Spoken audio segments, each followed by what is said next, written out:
April 14th, 1965. Dear Ava, it will be almost a month since you wrote to me and you've possibly forgotten your state of mind. I doubt it, though.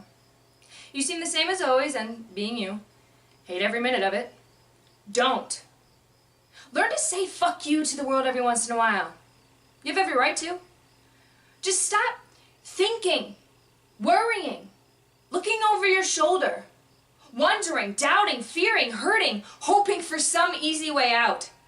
Struggling, grasping, confusing, itching, scratching, mumbling, bumbling, grumbling, humbling, stumbling, numbling, rambling, gambling, tumbling, scumbling, scrambling, hitching, hatching, bitching, moaning, groaning, honing, boning, horse-shitting, hair-splitting, nitpicking, piss-trickling, nose-sticking, ass-gouging, eyeball-poking, finger-pointing, alleyway sneaking, long-waiting, small-stepping, evil-eyeing, back-scratching, searching, perching, besmirching, grinding, grinding away at yourself. Stop it!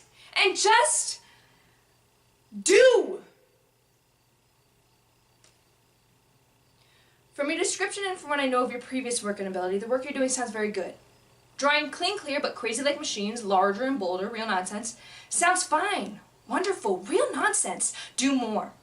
More nonsensical, more crazy, more machines, more breasts, penises, cunts, whatever, make them abound with nonsense. Try and tickle that something inside you, your weird humor.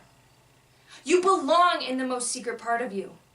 Don't worry about cool, make your own uncool. Make your own world. If you fear, make it work for you.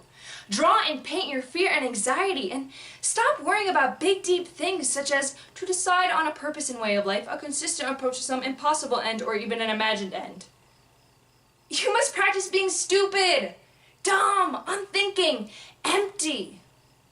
Then you'll be able to do. I have much confidence in you, and even though you're tormenting yourself, the work you're doing is very good. Try to do something bad. Try to do some bad work. The worst you can think of and see what happens, but mainly relax and let everything go to hell. You are not responsible for the world. You are only responsible for your work, so just do it. And don't think that your work can't conform to any preconceived ideal form or flavor. It can be anything you want it to be. But if life would be easier if you stopped working, then stop. Don't punish yourself.